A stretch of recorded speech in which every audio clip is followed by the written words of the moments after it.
subtilité! Bonjour à tous et bienvenue pour cette nouvelle vidéo. Ce sera une petite vidéo aujourd'hui, c'est un peu particulier. Pour une fois, on a décidé d'éteindre nos écrans, de sortir prendre l'air, on allait voir une expo.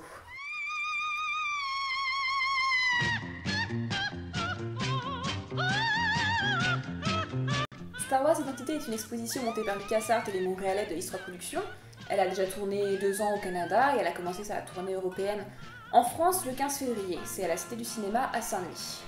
Une exposition, c'est pas nécessairement le sujet le plus facile à traiter dans une vidéo YouTube, mais comme on y est toutes les deux allées, ça reste dans le thème de la pop culture, surtout que ça nous a fait nous poser tout plein de questions, bah on a décidé quand même de se lancer. Et puis surtout, comme ça se termine dans un gros mois, il y avait vraiment urgence à faire cette vidéo. Ok, alors Star Wars, tout le monde connaît, et des expos sur les films et l'univers, il y en a déjà eu des tas. Donc tant que les nouveaux films et la nouvelle série d'animation sont pas sortis, il n'y a aucun nouveau contenu à montrer.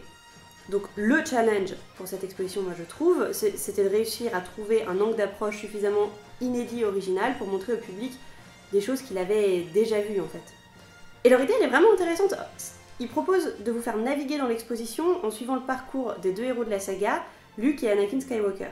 L'idée c'est de voir en fait comment les deux se sont développés en tant que personnes et en tant que personnages, de voir comment s'est façonné leur identité et d'où le titre de l'exposition. Et ce qui est vraiment super intéressant, on l'a trouvé toutes les deux, c'est que en même temps, en parallèle de tout ça, le spectateur est invité à créer son propre personnage lui aussi. À l'entrée de l'exposition, on vous équipe, en plus d'une oreillette qui vous délivre les commentaires sur les objets présentés, d'un bracelet qui vous permet de vous badger sur plusieurs bornes réparties tout au long de l'exposition. Vous passez d'une salle à l'autre, elles sont grosso modo organisées selon les différentes étapes de la construction des personnages, et vous construisez vous aussi votre personnage avec les mêmes étapes. Nous qui adorons les jeux de rôle, on s'est vraiment éclaté parce que c'était un peu comme dans KOTOR, créer son propre personnage. Tu choisis le sexe, tu choisis la race, tu choisis... En parlant de race, pour l'anecdote, on n'est pas allé voir l'exposition ensemble, et sans s'être concertés, on a quand même toutes les deux fait des Ewoks. Ouais. Alors moi j'ai fait un Ewok parce que je trouve ça assez ridicule. J'ai fait un Ewok sanguinaire, psychopathe, sénateur, et qui passe du côté obscur de la force, un truc complètement improbable. Je crois que t'as fait une musicienne ? Ouais, alors moi en fait, si j'aime les Ewoks, c'est plus un petit peu par nostalgie de mon enfance. Les Ewoks, pour moi, c'est avant tout les peluches qu'on a découvert dans ce que c'était à l'époque, le 3e épisode de Star Wars. Donc voilà, une Ewok musicienne, c'était un personnage complètement anecdotique, inutile, qui n'aurait jamais eu sa place dans la saga. Donc c'était un petit peu faire ma peluche personnelle. Bref, comme vous voyez, on s'est bien éclaté. Donc tu choisis la race, le sexe, le nom, la façon dont tu es élevé, sur quelle planète, qui sont tes amis et tes mentors, les événements qui t'ont marqué, ton métier, etc. Et à la toute fin de l'exposition, ton personnage apparaît sur un grand écran aux yeux de tout le monde. Et bien sûr, c'est là que tu te rends compte que tout le monde va voir que t'as un humour de merde, que t'as appelé ton personnage Toto Lastico ou Edgar le Calmar. T'as vraiment 4 ans d'âge mental, ma pauvre. Et finalement, après ça, il t'envoie ton personnage par mail. Ce qui est cool, j'ai trouvé, toute cette idée de faire participer les gens à l'expo en leur faisant créer un personnage qui est le leur et qu'ils ramènent après chez eux, c'est vachement drôle, c'est super prenant. Moi, pendant ma visite de l'expo, il y avait des groupes de gamins, ils étaient à fond. C'est-à-dire que à la fin de l'expo, tu dois choisir entre le côté obscur et le côté lumineux de la force. Et eux, c'était mais jamais de la vie, tu peux crever, je prendrai jamais le côté obscur. Et bam, ils se badgeaient sur le côté lumineux avec leur bracelet. Et moi, j'étais derrière, j'étais limite gênée de me dire mais jamais je pourrais devant eux choisir le côté obscur, je vais me faire buter. Je sais pas si toi, t'avais d'autres anecdotes comme ça, mais je trouve vachement sympa la façon dont l'expo amène les gens à interagir, à se parler, à rigoler comme ça entre eux, c'était... Ouais, moi personnellement, ce qui s'est passé, c'est qu'au moment où on détermine la personnalité de son personnage, je choisissais des traits de caractère avec un ami derrière moi qui regardait mes choix, et il me dit « mais t'es pas du tout comme ça ». Ce à quoi je lui réponds « je roleplay ». Et à 2 bornes de là, il y avait des rôlistes qui m'ont entendu, qui ont rigolé, m'ont fait un petit signe approbateur, et puis après, du coup, on a un petit peu échangé avec eux. C'était hyper calé sur l'univers de Star Wars, donc du coup, c'était vraiment hyper intéressant. L'échange qui en a suivi était extrêmement enrichissant.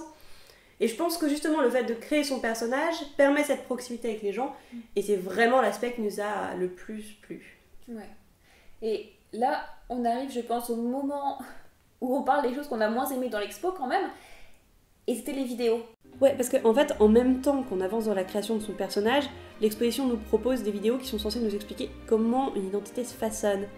Et c'est... Ouais, c'est super bizarre en fait. La première vidéo, c'est, je sais pas, une explication de l'évolution. On descend du singe, on a tel gène. Ouais, super. La seconde vidéo, c'est une explication de la reproduction humaine, pour nous expliquer que une personne est définie par ses parents.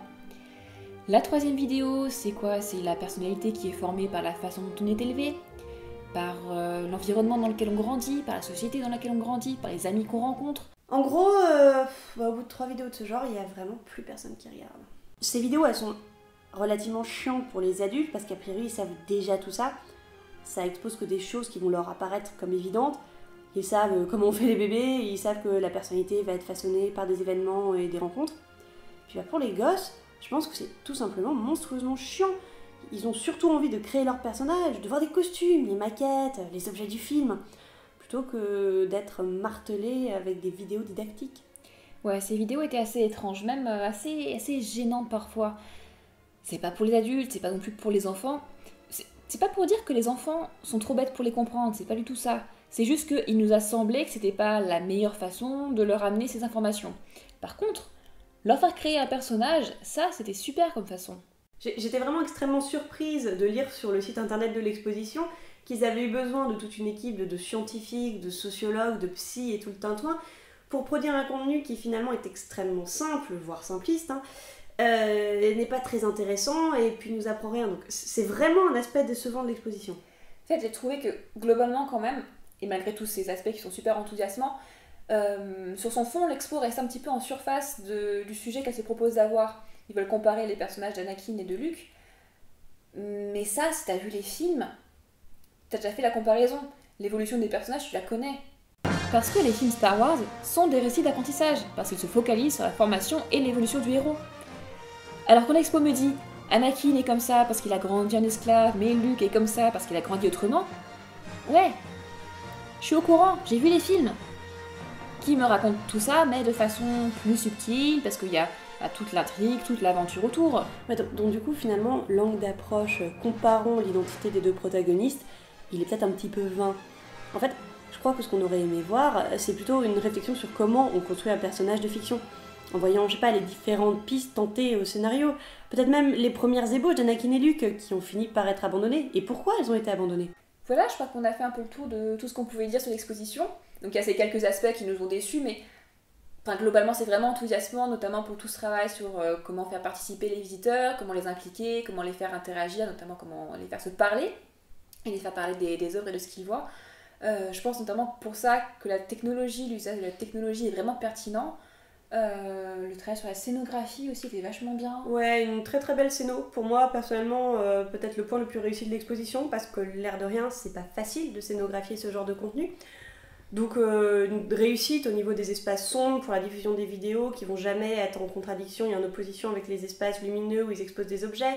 L'utilisation de l'oreillette pour la diffusion du contenu audio est très réussie, même si parfois il y a des petites interférences, des petits grésillements. Moi j'ai limite pensé que c'était une référence à l'univers de Star Wars et à cette technologie un petit peu désuète et non fonctionnelle. Après, en tant qu'expo Star Wars, moi j'ai quand même entendu dire par certaines personnes que selon eux ça manquait d'objets issus des films. Nous, c'est vraiment pas un aspect qui nous a frustrés, hein. Il y a plein de costumes, il y a des maquettes, certaines de grande taille, très très belles, des planches de scénario, donc non, vraiment des choses très enthousiasmantes dans cette expo globalement. Ouais. Pour ce qui est de la recommander, c'est un peu délicat parce qu'elle est très chère. Je crois que c'est 22€ pour les adultes et 17€ pour les moins de 14 ans. Même si c'est pour couvrir le coût de la technologie ou je ne sais quoi, je trouve que c'est quand même demander aux gens de payer vraiment cher pour une expo. Ça, et puis bien sûr, comme c'est à Saint-Denis, pour plein de personnes, c'est pas facile d'accès juste pour des raisons géographiques. Voilà, mais si vous avez la possibilité, si vous avez l'envie, ouais. Ouais, absolument. Si vous êtes de passage et que le contenu vous branche, on vous la recommande absolument et très chaudement. Et puis voilà, nous on vous dit merci et puis à la prochaine vidéo. Bye. Quand j'étais petit, j'étais un Jedi, tellement